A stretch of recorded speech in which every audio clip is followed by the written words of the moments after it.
Alright, today we're going to be talking about animation, and Vue, like many programs that are capable of animation, uses keyframe animation as well as a couple other techniques. So let's just talk about keyframe animation quickly. Basically, anything that's numerical, scale, the position, rotation, anything like that, can be animated within Vue. All it's doing is it's storing a set of numbers, so let's say it's X position, at different time intervals, and then animating between those using various techniques. So first of all, we need an object. Second, we're going to need a timeline. Now if you just click on the little clapperboard up there, this animation setup wizard pops up, and we're going to talk about that in a second. I'll just close that for now though. And this pops up. Actually, I think by default it looks like that. Alright, and also by default it's got what's called auto keyframing switched on, so that's why this is glowing orange. Now, if we have a look here, all we have to do to animate something is move the timeline. Actually, before I say that, notice I think by default this is an SMTP or something like that. This is seconds and frames. That's 1 second, 5 frames, 1 second, 10 frames, etc., etc. It's quite a good way of operating. You can change this though, show current time as seconds. Okay. But the reason that that's not that cool is that, for example, half a second, which is, if we actually zoom in on this, I think it's Option key, no, Command key and right click, you'll actually see you can't actually stop on half a second. And that's because, if I change this to frames, you'll see what's happening here. Frames.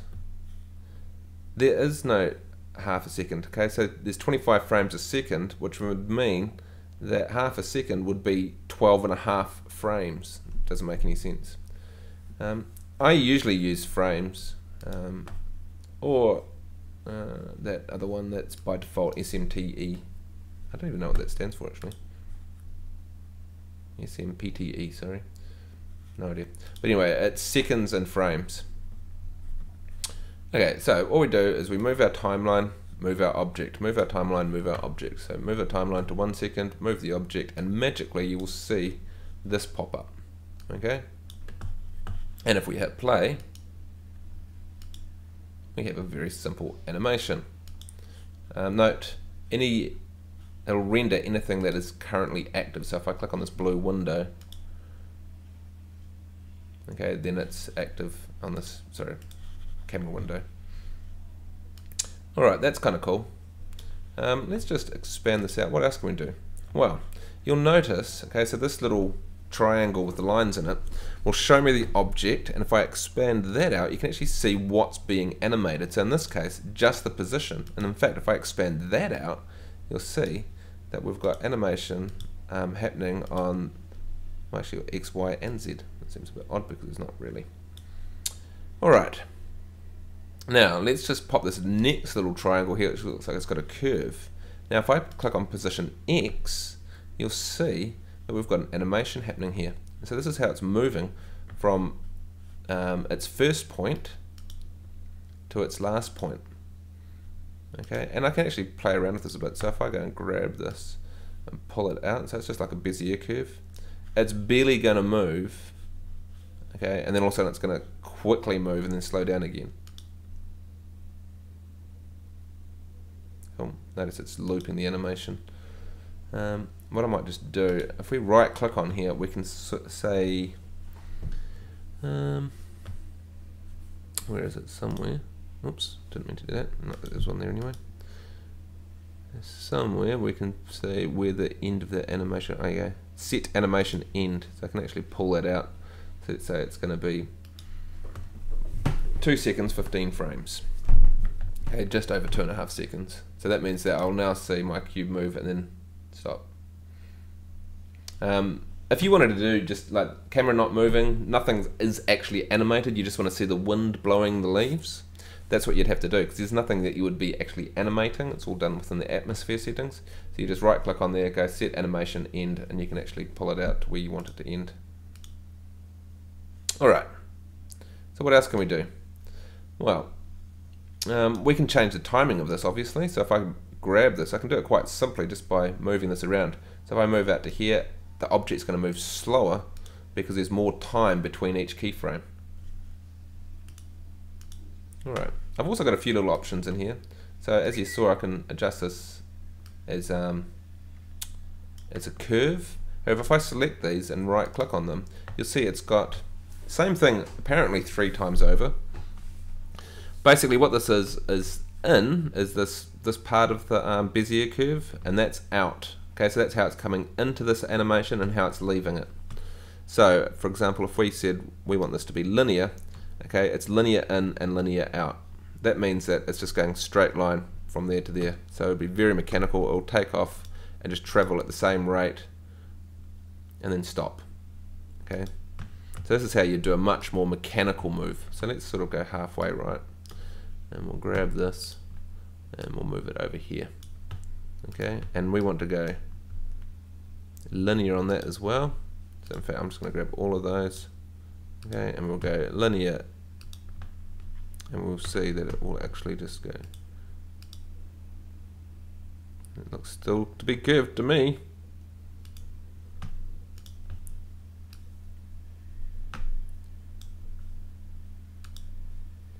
New data received. That doesn't look linear though to me. And I know why, because we're not just moving in the X, we're now also moving in the Y. Okay, so all this needs to be linear as well. Linear. If we select this guy now, there you go. Looks linear, doesn't it? Excellent. Okay, we could also, actually, if we click on this position, we'll see all of the curves. Okay, even though we're not doing anything in the Z. So let's do ease in, ease out. Now, what this is doing, and if I play this animation, it's probably the easiest. In fact, I might just expand this so we can see it a bit clearer. And we hit play. Okay, so it's actually coming in, stopping, and moving. So what it's actually doing is that at each of these values, it's actually stopping, then accelerating, stopping, accelerating, stopping.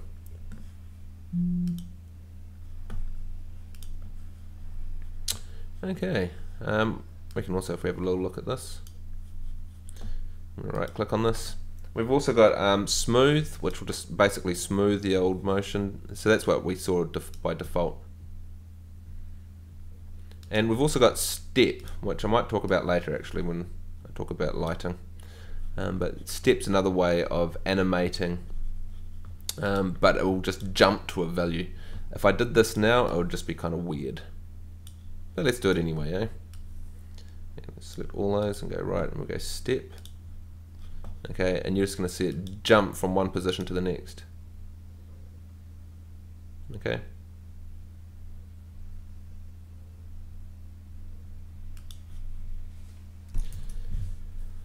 Alright, let's just grab all those again. What else we got there? And of course we can do it separately, so we could say, well actually, let's do linear, okay, but then I'm going to make it so that it's all eased out, okay, so that means it's going to look like this.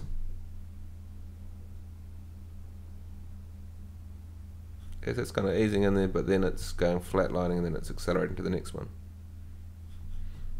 Alright. You can break these curves as well, so if you wanted to have something bouncing, you know, obviously it'll be going doing like that, and so it'll be coming into a position then jumping straight back out again.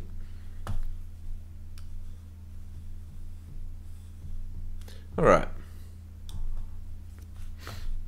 Now what else can we do? Well, a few little options in here. This actually makes it permanently,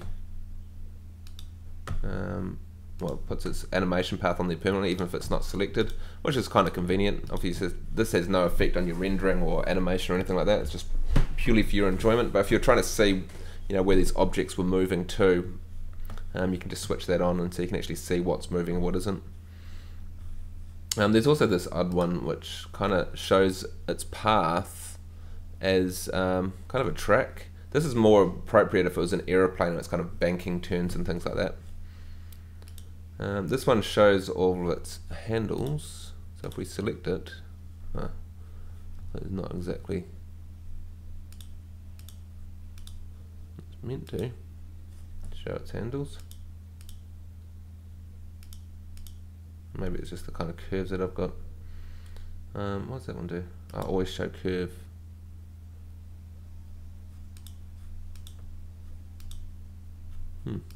I'm not sure what that one does. Doesn't seem to do anything, does it?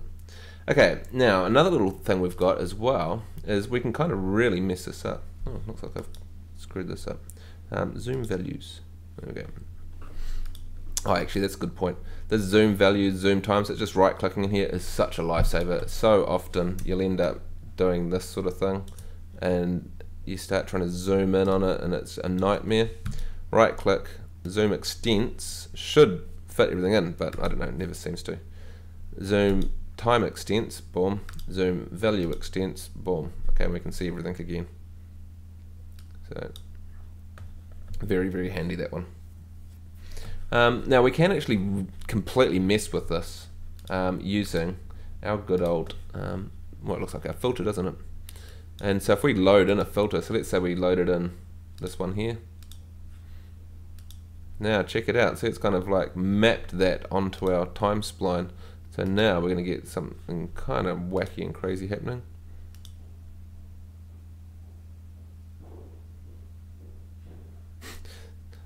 Probably look good in a music video or something. Okay, so you can do some really crazy nutty things with just playing around with this. Yeah. At all.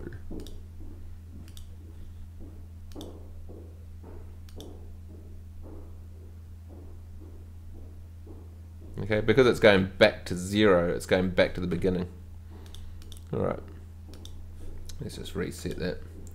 And finally, we've got this little guy here, which is very handy for repeating an animation. So if we wanted this to loop, we can just hit loop and go OK, and we hit play. You'll see it go back to the beginning and go around. So you can actually see if we go and have a look on this. So it's just animating it, so it goes from the beginning at the end, and then it goes back to around to the beginning again.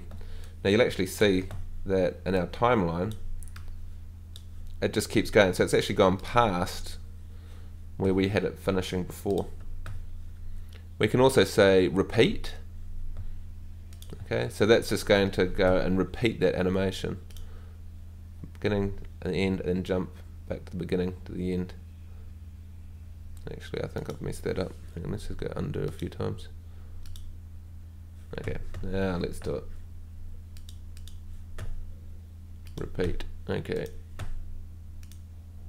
Beginning to the end, jumps to the beginning again. The reason it's jumping like that is because it hasn't got enough time to complete another whole animation. So if I go and make our animation longer, you'll see. Okay, so it's just looping. Alright. Let's just, sorry, hang on, let's go undo on that.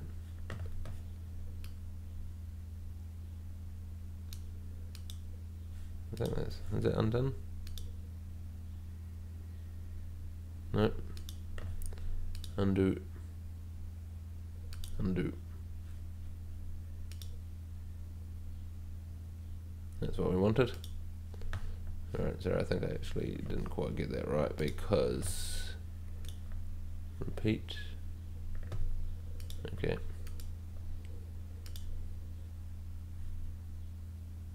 I don't know, I was just expecting it to show us that looping, but that's right. Okay, and we've of course also got in here pendular animation, and so what that's going to do is it's going to basically play forwards and then it will play backwards. Again, I've got to make my animation a bit longer to actually accommodate that.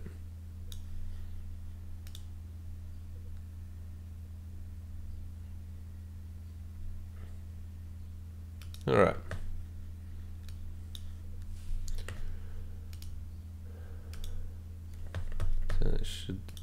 back to normal again. Alright. Now, we've got a few other little options in here. We can spin things 180 degrees per second. That'd be pretty phenomenal. With a filter as well, and we can rotate it. In this case I want to rotate it around the z-axis, and we'll see it go and spin as it's doing its rotation.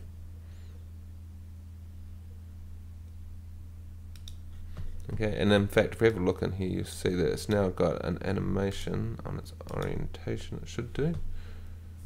No, not sure where that comes from.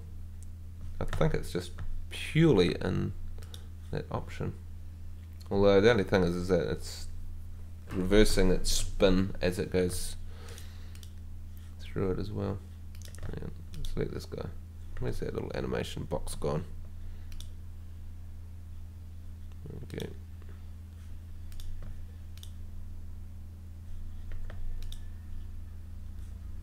It's a bit spooky. I've lost my icon.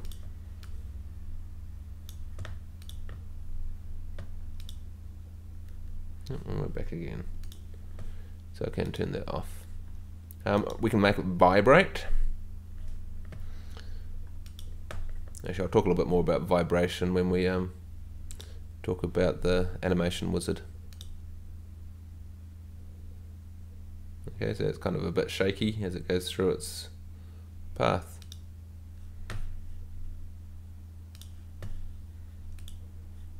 Is there anything else? Animation. Again, we'll talk about that when we talk about the animation wizard. Look ahead can be quite handy. What that does is, for example, let's say we wanted to animate a vehicle. Let's just have a look in here. How about a car? New data received. Alright, so here's my car, Mercedes. Now, if I go and animate this, right? So let's go and move it. Hang on, let's go. Time is 0, right? And we want our car to start over here, and I want it to drive, I don't know, just past the camera will be fine, I suppose. Maybe like this. I'm going to go straight past the camera like that. 2 seconds. Move my object, move my timeline, move my object. Now, obviously, you can see we've got a small problem here. How come he isn't animated? It's a bit spooky and weird, isn't it? Let's have a look what's going on in its position here. Ah. There we go, we'll just move that to there. Okay, so there's our car driving past our camera. However, you can obviously see, whoopsies. Let's grab our car and go Shift D to drop him on the ground. Go to our next keyframe. There's your next keyframe button, very handy. And make sure he starts on the ground as well. Oops, and I've got it around the wrong way again. Always, if you're going to start adding objects and doing all that sort of carry on, make sure your time slider is at 0. It can cause you a world of pain. If you leave it sort of sitting out here and then you start playing around with textures and stuff, it's very easy to accidentally animate stuff. Really not cool. In fact, let's go to this point here, and I'm just going to sort of move it. Oopsies. So be careful you don't accidentally scale stuff. Undo it if you do a mistake. Okay, now I want these to be kind of evenly spaced. I just want my car moving at this same rate. There we go. Oops. You might have to avoid the cube, I think. How about we kind of... Now you can actually grab these points and move them as well. So let's say he's driving like that. Yeah, and then he gets to this point and he'll drive around the cube and then through our shot and then finish over here,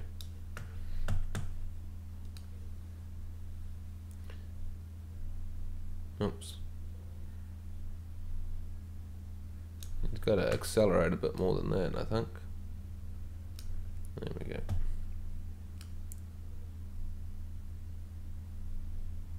Yeah, that should be alright. Okay. And again, we're going to bring up this little animation wizard, and this time we're going to say look ahead.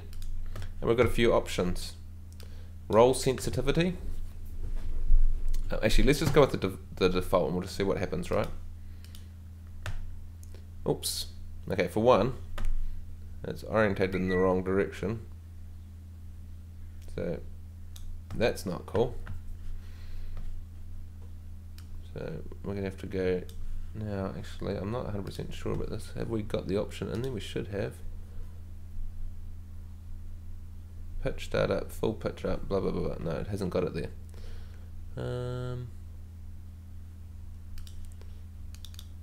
That's only okay. That's alright. So let's just rotate him. It should be like that. I might. Is that going to stick? Yeah, that's good. Okay, so he's going around there and driving past. That's nice. Let's hit play. Looking at this one up here. Excellent. Of course, we could do a few other things, like maybe the car vibrates a little bit. We could also, now if we go to this point, right? I don't know if you can see this. See how the car is banking as it goes around. See that? Now that's not cool. For one, it'd be alright if it was an aeroplane, but cars don't tend to turn into a corner like that. So what's going on, and you'll see that that's what this roll sensitivity is. Okay, and if we reduce this, we should. Oh, now see it's gone negative. Actually, I'm going to go negative big time just so you can kind of see what happens. Boom, boom. See that? So as our car comes around, it's actually going right up on one side. Okay. It's actually getting up on two wheels.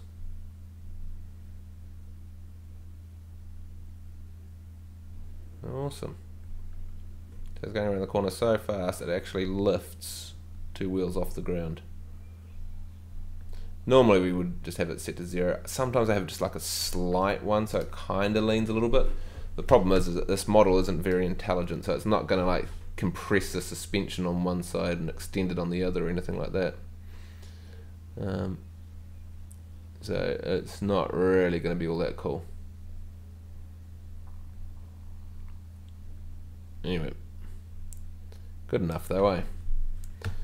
Now another cool thing I can do here actually is I want my camera to sort of track my car going past. Okay, I don't know why I've got this giant cube in here. In fact, I might just delete it. Alright, there we go. So our car goes past. Okay, so what I'm going to do is I'm going to get my camera to track my car. So going up to the this is actually to do with mostly with animation, I think. Yeah, pretty much. And we're going to track the Mercedes. And so now when I hit play, it'll keep the Mercedes perfectly in the center of the screen.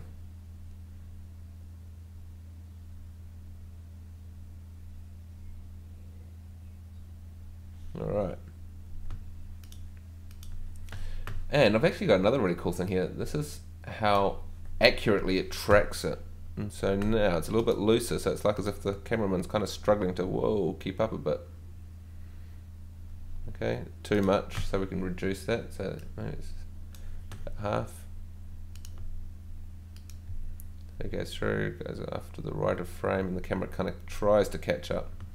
Haven't quite got it there yet. Let's reduce it even more. It looks a bit weird if the car stays perfectly in the center of the screen. Alright, that's not bad, eh? Just a little bit. Let's play that again. Alright, so let's do a little test render of that. So we're going to go animation, well, first of all, actually, we're going to just set up the render. Okay, so here's final quality, render to screen, 800 by 450 will do us. Is that about it? I think so. And we'll hit render to see what one frame looks like. Alright, that's cool. Rendered nice and quick, so that's also very cool. So now we're going to render our animation. So go into animation render options. We've got a whole bunch of options here, including the quality. So it's kind of just pulled in whatever you had set for the still. It'll just pull in those exact settings. Or how much of our animation we want to render. So we want to render the entire animation, but we could render a portion of it. We've also got the channels. Okay, so this means, in other words, the color, so that our rendered output and what it's gonna, where it's going to save to. So let's call this car, and this will be our car demo 1. Cool, and we're going to hit. Actually, we're going to change it to max quality. Now, normally, actually, I'd just like to mention this. Normally, I would do a TIFF sequence. Okay, but this is just test render, so I'm not too worried about it. And the reason I would use a TIFF sequence is that I can see my renders coming out. So if it's taking 5 minutes for each frame, I can actually just jump in there and see each frame that's been rendered so far. Have a look at what they're looking like. If I don't like it, I can cancel my render. If I do it to a movie, I can't. I don't think I can. Never used to be able to. I can't open that movie while it's still rendering. Also, if my computer crashes, it can corrupt that single file, which would kind of suck if it's taken a couple of days to get there. If I'm doing frames and it crashed, I could say, well, actually, let's just start. I got up to frame 50, so I'm going to start from frame 51 to 65, and then I can continue my render. I can also have alpha and depth rendered off to separate movies as well if I wanted to, and then I could do stuff similar to what we saw in the session with doing post-production.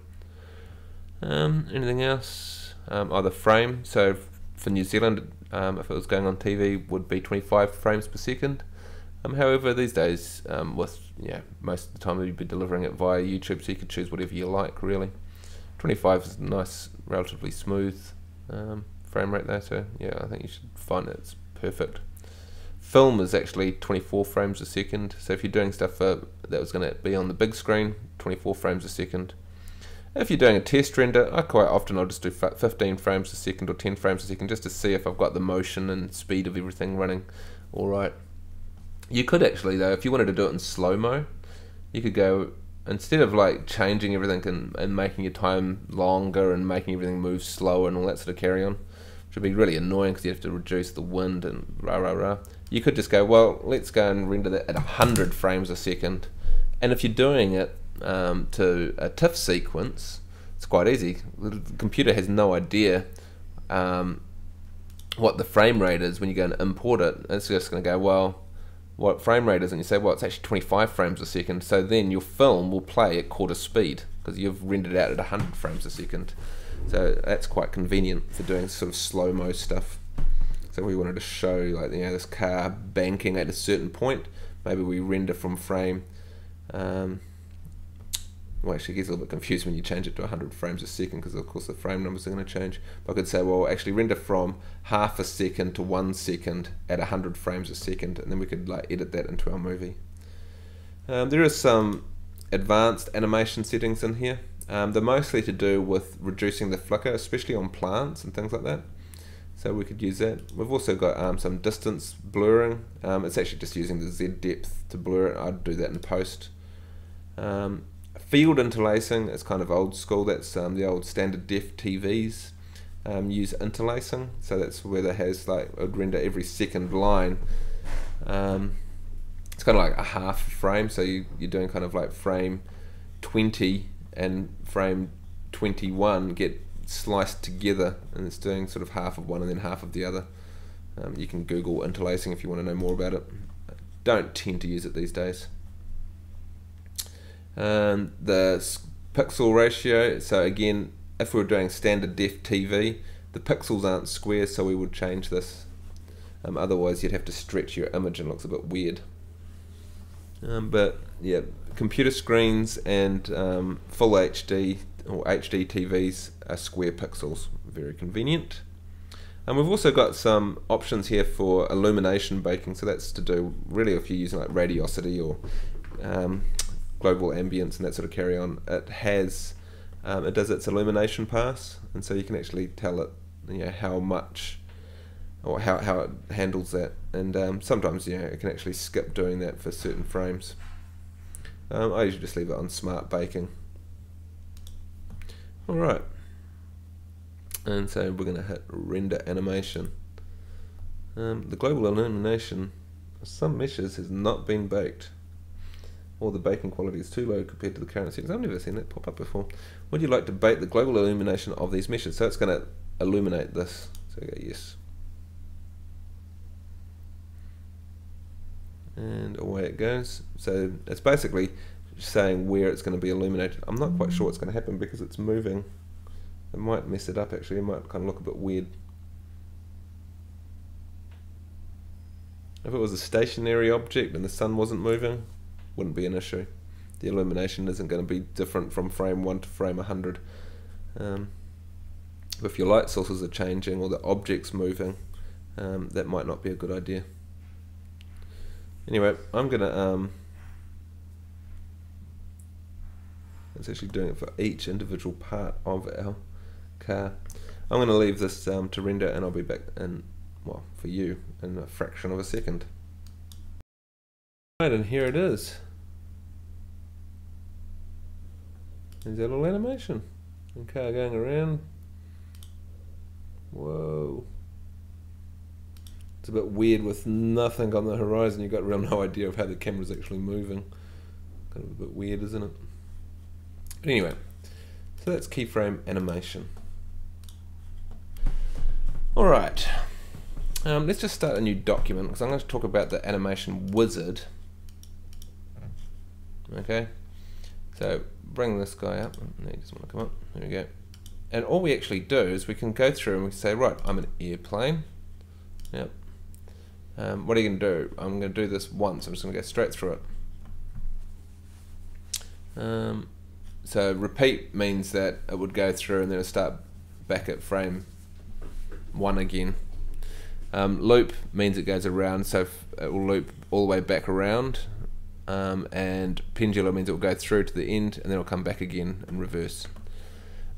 Which is our main axis. So in this case we want to fly with the camera going straight through it. If we were doing like a satellite image, we'd probably want it not like any of these. I want it pointing down. Don't know why it's not.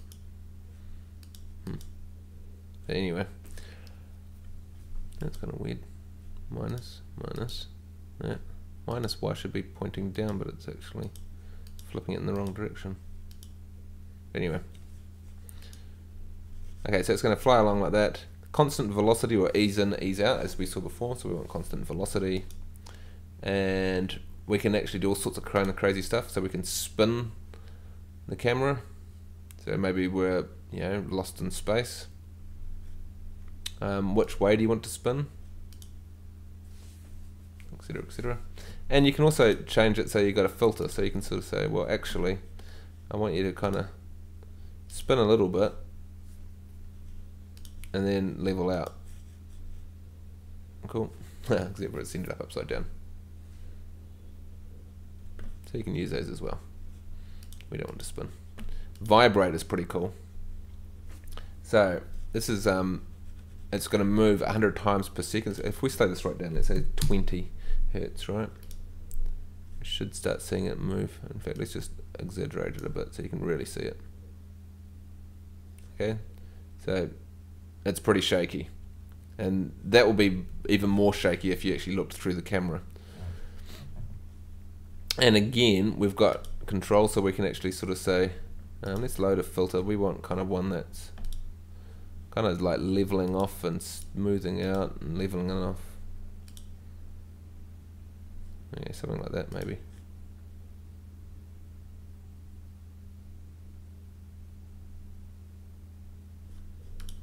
Yeah, let's go edit filter. Oh, sorry, not edit filter, load filter. think we kind of want, if we level it out, it should. I suppose if it comes back down to 0, maybe.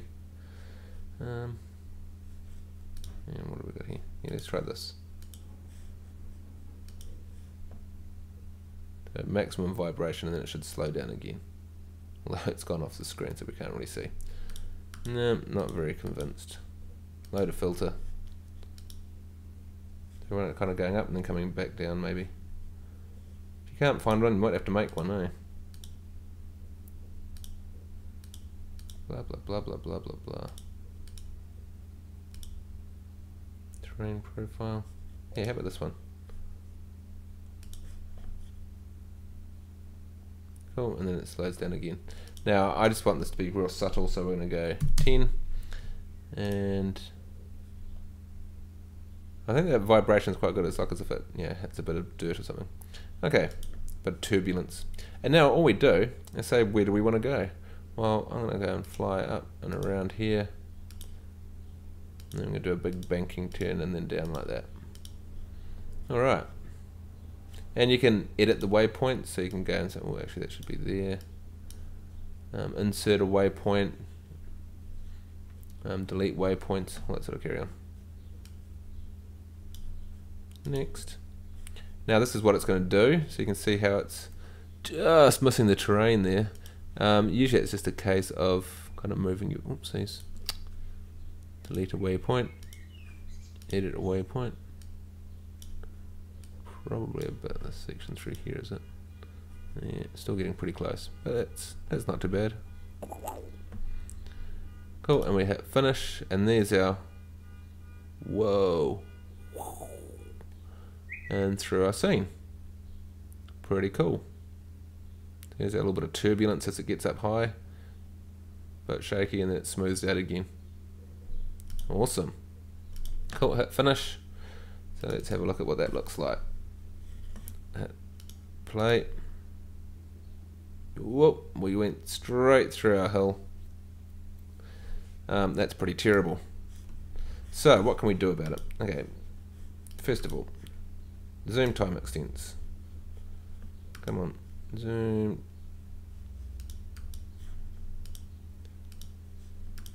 Zoom time extents. Come on. See, sometimes this thing is so annoying. Command right click. There we go. So it would appear that in some positions we need to go higher. So this is where if you double click on a position, see here? So at this point I'm actually going to just lift my camera up a little bit. So that would be this one here. Why has it changed my position?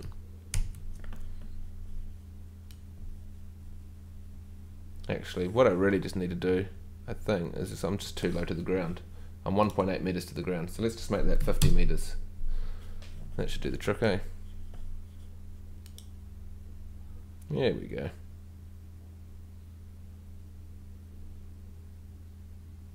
Cool. Over that ridge, back around, whoa. And away we go. Okay. So now it's just a matter of rendering it out. Now what I'd normally do is I just do an OpenGL render. Okay. So it will look just like, hang on, just right click on that, and let's just say internal render to screen 800 by 450 render. Okay, so that's what an OpenGL render looks like. Notice how fast it was though, because what we're interested in is how fast are we moving. This doesn't always play back in real time, so it's always a good idea to do this first, and it's really fast. So animation render options, and in this case we could save it out as an MP4. I wouldn't normally save it as an MP4, so I'm just going to create a new let's call it class 11 demo. But for this purpose, QuickTime Movie MPEG-4 would be nice. It's just quick and I don't have to do anything with it. However, I would normally render this out as a TIFF file, a TIFF sequence, and then import it. That means also that if it crashes halfway through, you've got so many frames, You can do Photoshop filters on it. It's a lot more usable as far as editing is concerned. We're going to use normal quality compression because I don't want a huge file. It's going to render that out at OpenGL. Cool. And hit render animation.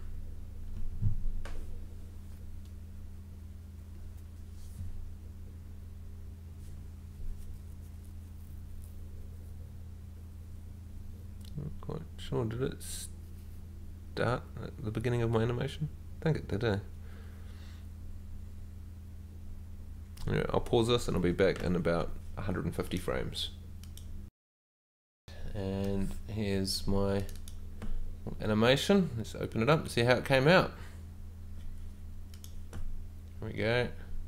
Where's that little bit of turbulence? Whoa, a bit shaky there. And then she smooths up again and off we go. So pretty cool. Quite like that. So now it's just a matter of, well, I suppose first we probably would have already had this, but we'll load in a material. And let's see, actually I think I've got some of mine in here.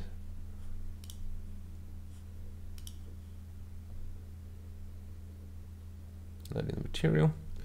Anyway, I'll render off a more decent version of that, and then we'll continue our talk about animation, which actually means I'm going home and this will render overnight. Anyway, till then, see ya.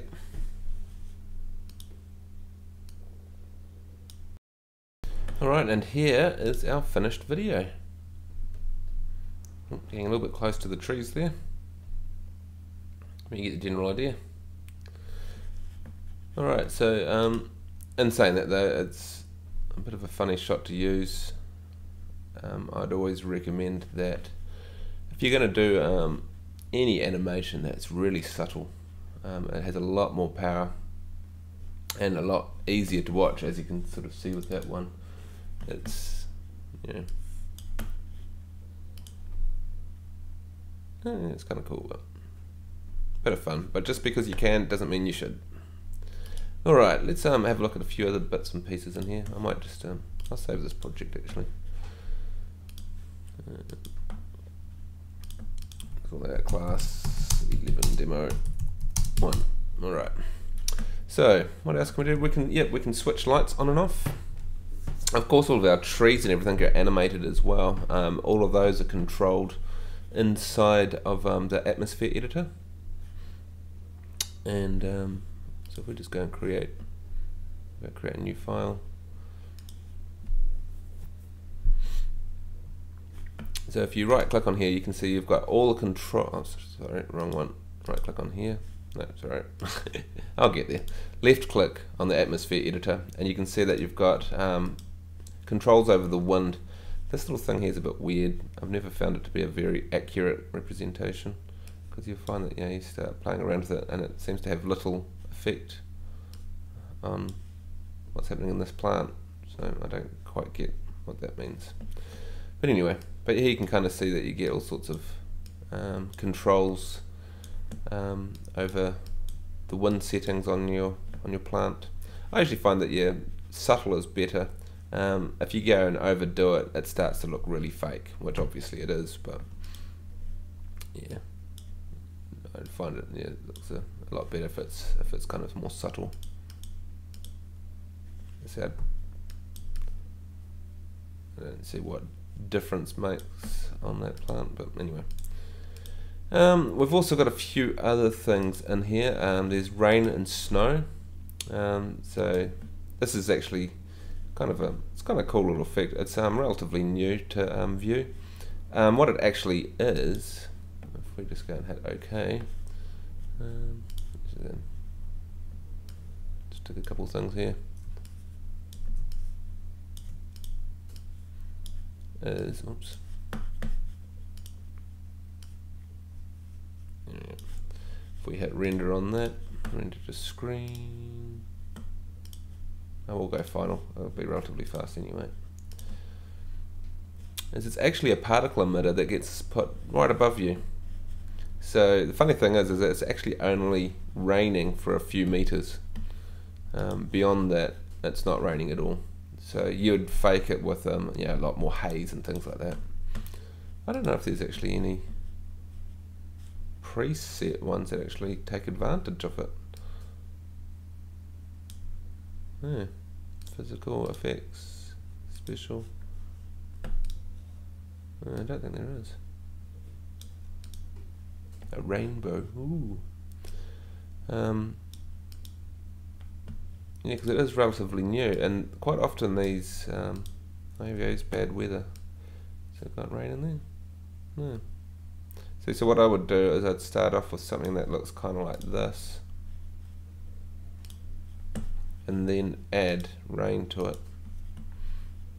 You can actually see that. See, it's got this precipitation area 30 meters, so you can actually increase that. Of course, it's going to make things more difficult for the computer to calculate, but yeah, maybe an extra fog, and you can play around with the texture that it uses for the rain as well.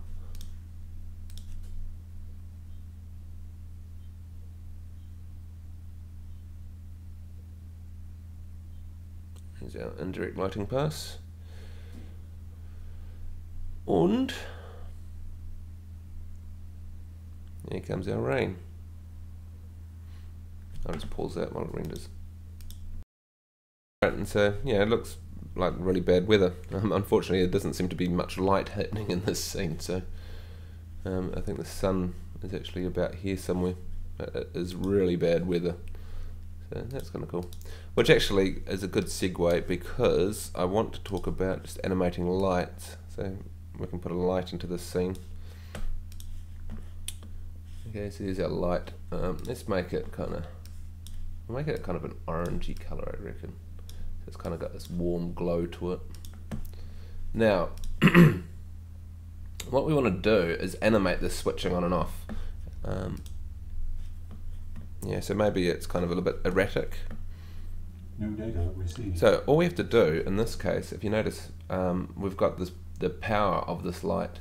So we're going to change the power from 0 to 50. Okay, and so let's sort of say that at 0, and if you notice, when we've got this selected, we can go through here and see it's got add power keyframe, so we'll do that. So that means it's locked in at 50. Actually no, sorry, I want that to be 0, don't I? 0, so it's switched off. Add power keyframe, there we go. And then we're going to go out to, let's say, about half a second. You might want to change your time code in here. It depends on, I mean, I'm kind of used to doing visual effects, so I'm very used to using frames. Okay, yeah, and so I know that I'm doing 25 frames a second, so that's 1 second. Yeah, that's 2 seconds, etc., etc. Or you also know that, okay, 100 frames is going to take a long time to render. Or you can change it to seconds. Yeah. 1 second, 2 seconds, 3 seconds, etc., etc. So then you sort of say, okay, well, at half a second. So the problem is, of course, is that you can't actually have half a second, because if you remember 25 frames a second, that means that half a second is 12.5 frames. So you can't actually select it. Big deal. All right. So then I'm going to set another keyframe, and this keyframe will be, now there's actually 2 ways of doing this. I'm going to do it sort of the old school way, because at this one I would say add a power keyframe, and then I'd go 1 frame forward. You can actually use this button here. I'm going to show you why this isn't cool. Come on, go forward. Doesn't want to go forward 1 frame. Forward 1 frame, and then we'd go 50. Alright. And then let's say it goes to 1 second, and I'm going to, actually I'll just leave it like that, okay? Now, what you'll find though, let's just make this animation length a bit longer. Set animation end, and we'll set it out to 2 seconds. And if we hit play in this view, notice what the light did then? See, it kind of flickers on, which, I mean, it's kind of cool. Kind of goes bright and then it comes back down again. Okay, and you can actually see it in here as well. You watch the power change. See, it goes up, keeps going, and then it comes back down again. And in fact, yeah, and then it goes 0. See, so it's 0, and that's 0, but why is it huge here? So let's go and have a look at that, right? And what you'll actually see is, and you should have already guessed by now, that our power curve does this. See, it's trying to draw a nice Bezier curve that goes through all of the points, but obviously that's not cool. So that's where we would have to say we want linear in, okay, or actually just everything to be linear. Okay, oops, hang on, let's just expand this up. Go zoom extents if it's going to let me. Zoom value extents, and we'll go zoom time extents as well, and that should give us a nice. Okay, so you can see here now. It's off, boom, it turns on. Now, as I said, there is another way of doing this, right? So let's go and delete this animation. Yeah, come on. If you click in here, no, point light. Destroy object animation. What I'm going to do this time, come on. Uh-oh, I can hear my hard drive spinning. Collapse. Hang on.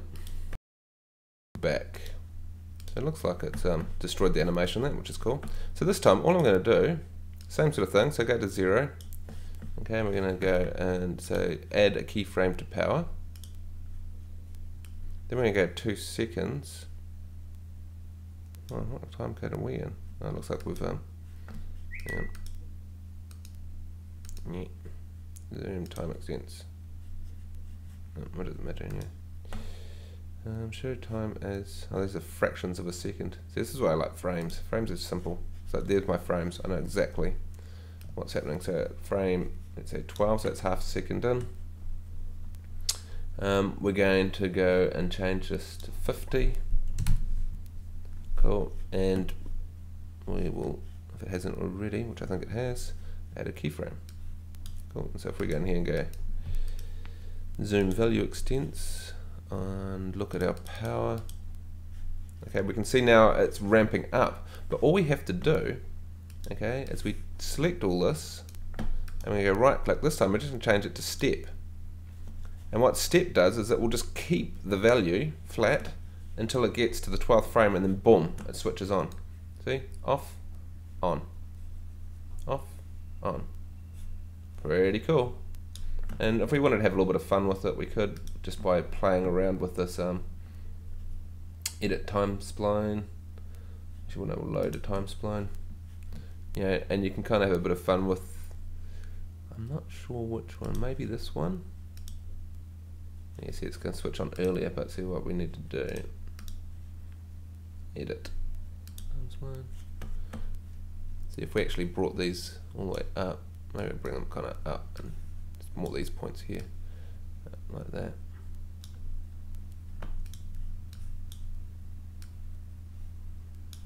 Cool. That means it's going to kind of switch on and then switch off, as we should see. No, it still needs to be higher. It needs to actually hit 1. Alright. Come on, edit. Right click, edit. There we go. There we go. That should flick it on and off. There we go. You see? So we're just using that. So now the light's going to kind of switch on, switch off, switch on, switch off. And if we play it back, nothing. It's playing too fast. Oh no, I'm playing in the wrong window. That's why. Okay. As simple as that.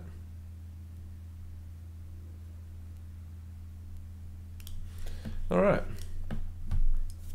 And we can reset that, of course. So that's just using step. Now I also said to you before that we can animate textures. So what we want to do, right? It's raining, so I want these spheres to start getting wet.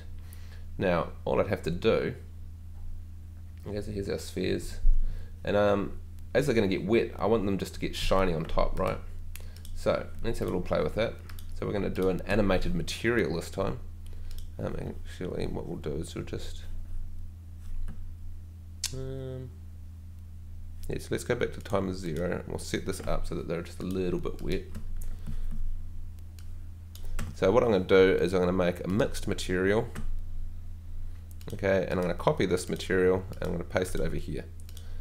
So one material is going to be the sort of dry, if you like, the other one's going to be wet. So all I have to do is I'm going to increase the highlights and increase the reflections. Oh, maybe not that much. Okay, so it just looks a little bit wet. And I might actually add a little bit of bump to that as well, just so that it kind of looks like it's wet. I want something a little bit smoother than that, really, don't I? What's this one? Purlin noise. I think I'll use that fast purlin. It works quite nicely. Where is it? Don't know. Actually, I think there's also cellular chips. Ooh, there's so many options. Round samples would probably be quite good. See, like this. See, so that's going to kind of look like that, but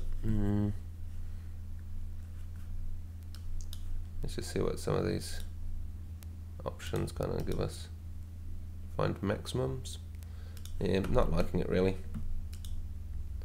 Smooth round. Yeah, that's kind of a bit better.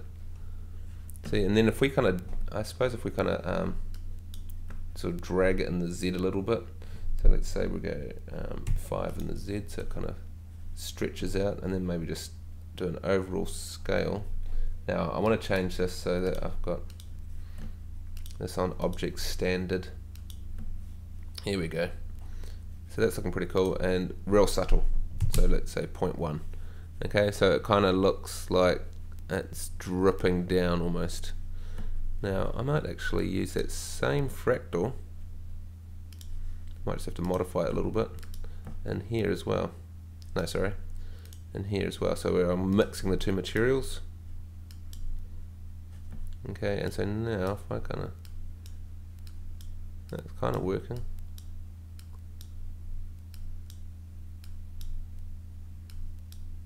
So if I animated this, it might kind of look like it, eh?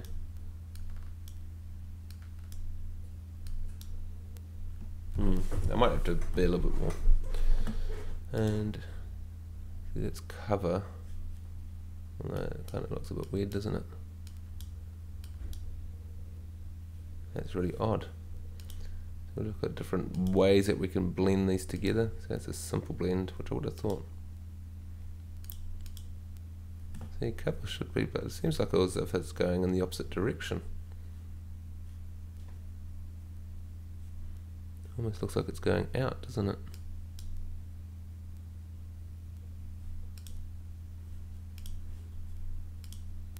If I said -1 on this, what's that going to look like? No. That's really odd. It actually looks like it's going out. Ah, sorry, in, like as if it's eroding it away.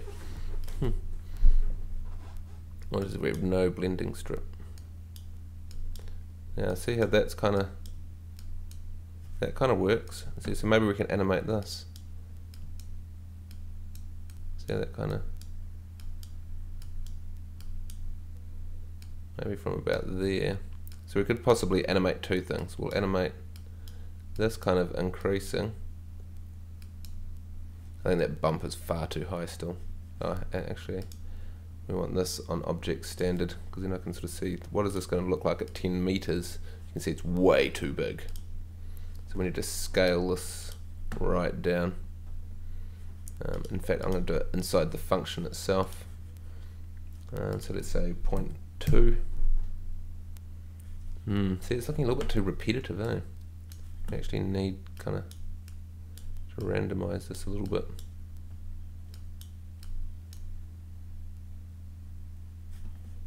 Not bad, it's still far too high. Let's see, what's the size do?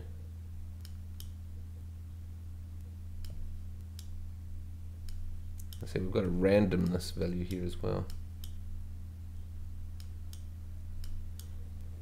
Yeah, I'm not really liking this 3 samples per cell, not 4 samples per cell.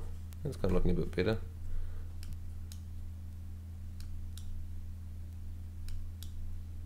And then we've got to just drop the scale of this down majorly on the bump map. Oh, how did I get that high? Let's say 0.1. And let's copy that function and we'll paste it back in here again. I could have actually just wired it up, I suppose, with an external dependency, but I didn't.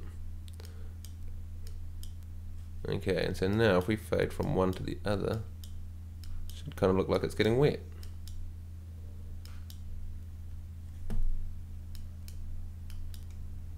Still not that convinced. Let's just have a look at this function again, right? You can kind of see it's got round samples, right? In fact, I still think this needs to be a bit bigger. If we look at the chart, you can kind of see we've got like these little peaks in here. So what we kind of want to do is slowly reveal these peaks, and we would do that with we could animate a filter, might be the way to go. Yeah, you see the size is actually just making them taller, isn't it? See, so maybe if we just started animating a filter, or maybe even animating the size, that kind of works. Yeah, let's do that. This size one looks quite good. It's kind of just like, yeah, so as the rain drops, let's see if we kind of need it.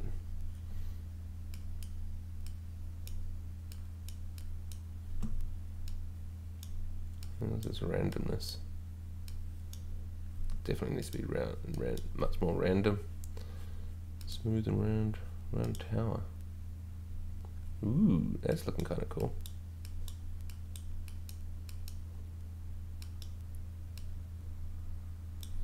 Yeah, see, so if we start doing that,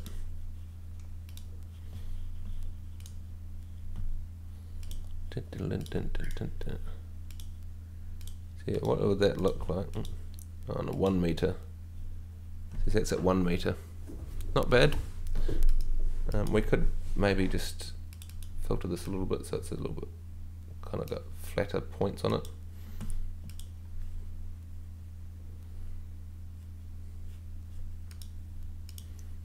And we're going to apply that to our bump map as well, don't we?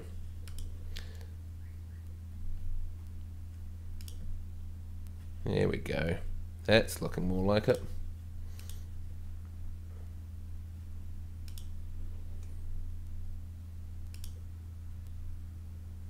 Why is that changing?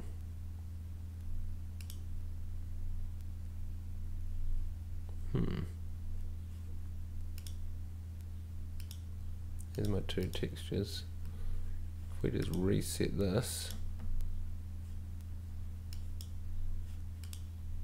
why does that look like that? Oh, I know, because that's at 1 meter, which actually is a little bit of a worry. Okay, so here's my 2 textures.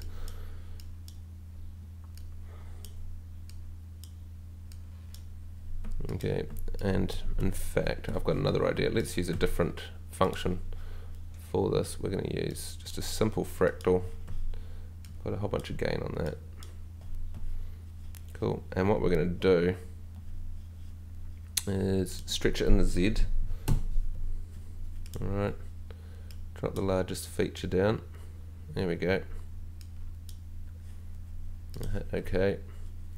And then increase this blending strip. So now we should be able to kind of, there we go, see, it's sort of getting wet. And we'll say influence on environment is material 2 appears on flat and at a higher altitude. Alright, so now, there we go. Look at that. There's the water dripping down the sides.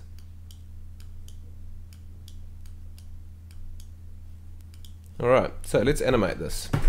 So we're going to start off 100% material. Actually, we'll just start off with a little bit of water on top. Okay, and all we have to do now is move our timeline. So let's just zoom this out a bit. Yeah. Command and right click. Go to the end of our animation and animate that. Now it's going to say, do you want to animate this? Normally you'd say no. This time we want to say yes, please do. Alright, I actually want to kind of randomize this as well. This bump. So it's kind of like as if it's being hit lots of times. Now, this should have an origin, and I should have a maths function in here somewhere. Right. Added turbulence, is it under turbulence? What we're after? Yeah, what's already animated is we want to change this turbulence. Yeah, no, that's turbulence. There should be a random somewhere. Or maybe that will do actually. Let's plug that turbulence in. Ooh, that's kind of made things more turbulent than I was expecting. What I actually want is, that is kind of cool though. So it's kind of messing up the math, the position before it gets in here. What I actually want is the origin, and I need that to be a random number. And that is somewhere in here. I think it's this one. Sine wave. Randomness, here we go. 3 seed random. So that basically means it's going to give us lots of random values. And we want to connect that. Is that the one? Wavelength. Origin. Cool. And we're going to put 100, 100, and 100. Cool, and we're going to feed time into that. 4 letters? No, that's alright though. So now what should happen is as we move this time slider, that's what our rain looks like.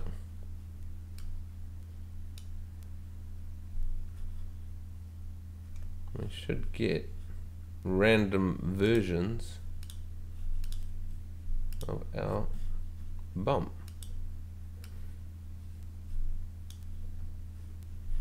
So it should look kind of rough. Alright, so let's do a couple little test renders in here. Remember our light switch, our light switched off. I'm just going to go to my atmosphere settings and just change my light. Can we speed this up somehow?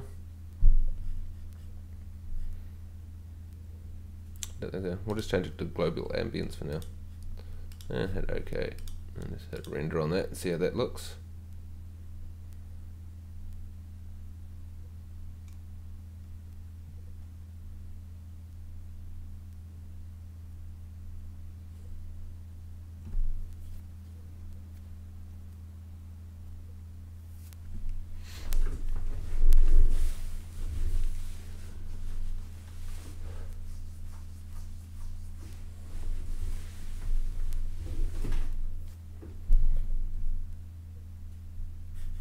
Actually, what's slowing us down is our clouds, so I'm just going to switch our clouds off for a second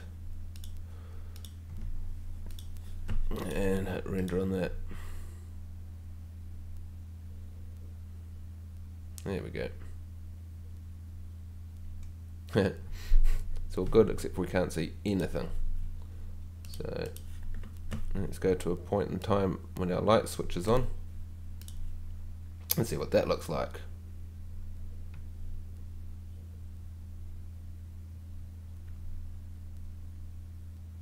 Kind of weird. It looks like we have to scale it down. Also, I've only put it onto one. Copy material, paste material, and we'll scale down that, which should be 0.1. So onto all, okay. And let's hit render on that.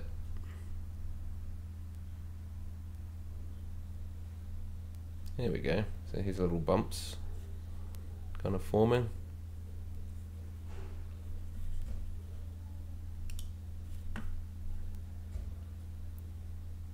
Excellent. You can kind of see we're getting a bit of a shine there. So let's see if we can render off a really fast render. Now, one little thing I'd recommend, oh mind you, it doesn't really matter because we're not. We can use this reuse indirect lighting option. There's actually also an option in here as well, somewhere. Update indirect lighting next time. And actually I might try and change this. So that's under our atmosphere setting, so I will put it back to global illumination because it looked quite nice. And we'll render off an animation. This might take a little while. So what should happen is that it doesn't calculate the indirect lighting every single time. Because the camera's not moving, it shouldn't be an issue. Where am I going? Animation render options. Yeah, we'll go final quality, and I'm going to call this rain demo or something like that.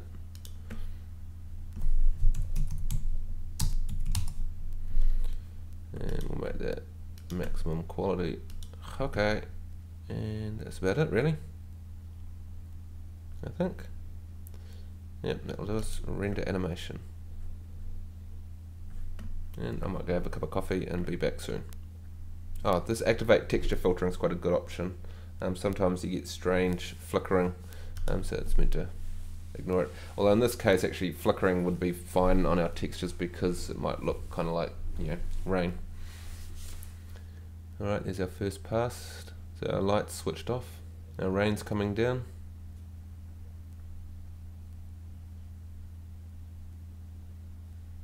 And it's meant to reuse the indirect lighting, but we'll see what happens.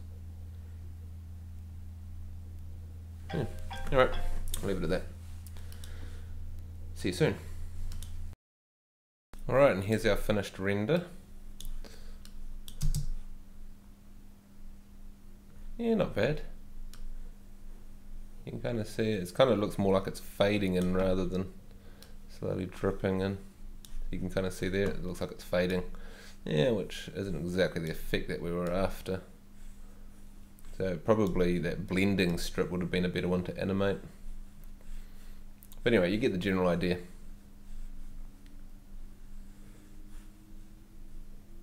Also, I suppose if we had more things to reflect, it might look a bit more impressive. But nice rain. Alright. So that's animated texture. So you can pretty much, as you can see, animate anything that is numerical. Alright, let's just create a new scene. Actually, before I do that, I'll save this one. Class 11, like rain 11. Okay. And new document. We're just going to go for a normal default Atmos. Alright. Okay, the last thing I'm going to show you is how you can make foliage grow. This is pretty cool. So, of course, as I said, anything can be animated, including trees and stuff like that. So if we go and reduce the length right down, actually, let's do a little trick here, right? What we want is we want it to get to this size at a certain time. So let's go 2 seconds in. Let's go 3 seconds in. So that's 120. Sorry, that's 75 frames. It's 3 seconds. And I'm just going to go and put and add a keyframe to all properties. I'm just a bit lazy, really. All right. And so now we're going to go into here and change this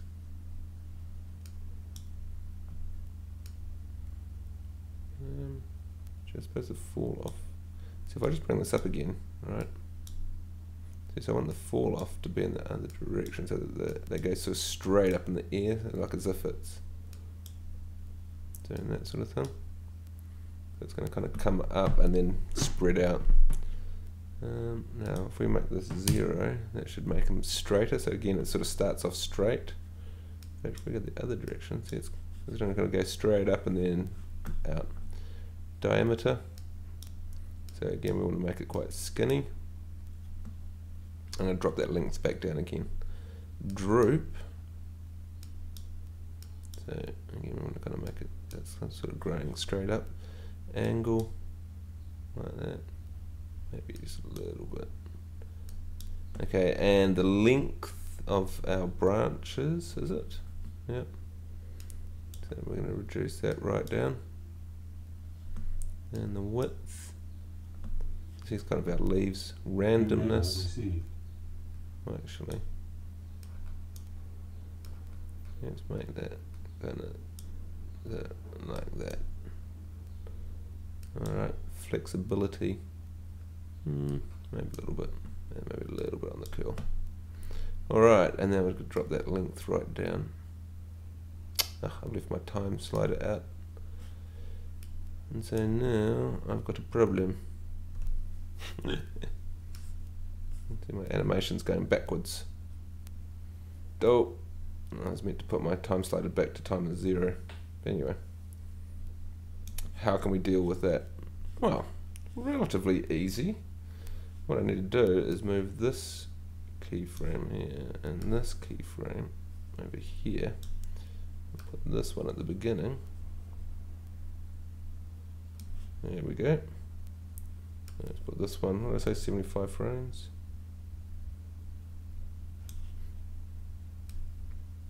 Here we go, now it's going in the right order.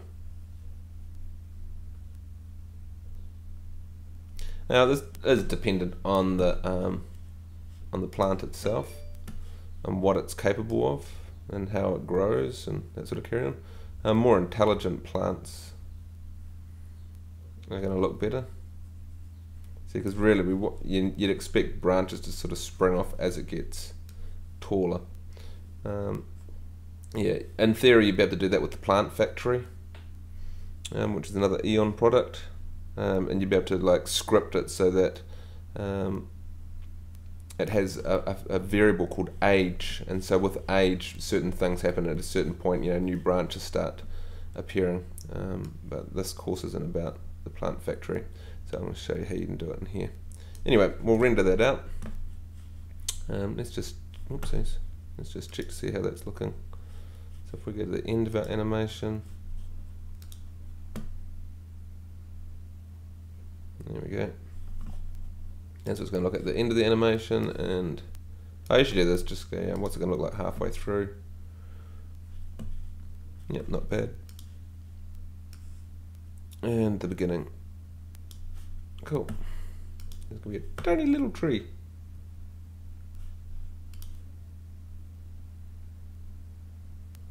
Alright. I'm also actually just going to have a little look at these settings that we talked about earlier with the wind, because I wanted it to be kind of quite gusty, like as if it's like time-lapse. So what I might do is just add a little bit more turbulence to this, so it kind of jumps around a bit, and we'll have a bit more fluttering of the leaves as well.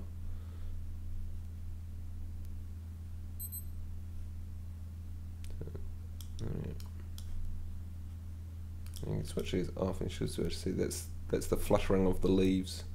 You see, so we went overboard, it's going to really move around. There we go. So I want it to kind of really jiggle around as it's kind of going.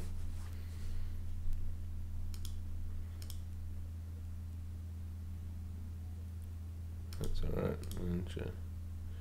Okay. Again, it's not always accurate, that. Okay, so let's render it out. So animation, render options. Yep.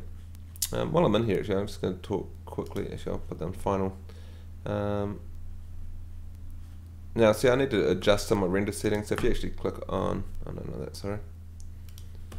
No, you can't do it from there. I'm sure you used to be able to do it from here. Oh, here we go, edit. There you go. So you can actually see here's all the render settings in here as well. So if we wanted to change the size, for example, and we want to render to screen, yeah, okay. Cool, blah, blah, blah, blah. Let's hit browse. We're going to call this tree 11. Save. Maximum quality, okay. Anything else? No, I don't think so. If I wanted to, I can actually say what, if I just want to do like the last part of this or the beginning or a certain area, I can actually do a render a sequence. But I'm not interested in that right now. So let's hit render animation. Yep, texture filtering will be cool. And away it goes. So that's my little tree, and it will slowly grow. In fact, you can almost see it in real time, can't you? Yeah, I'll pause this for a second and we'll be back in about 70 frames.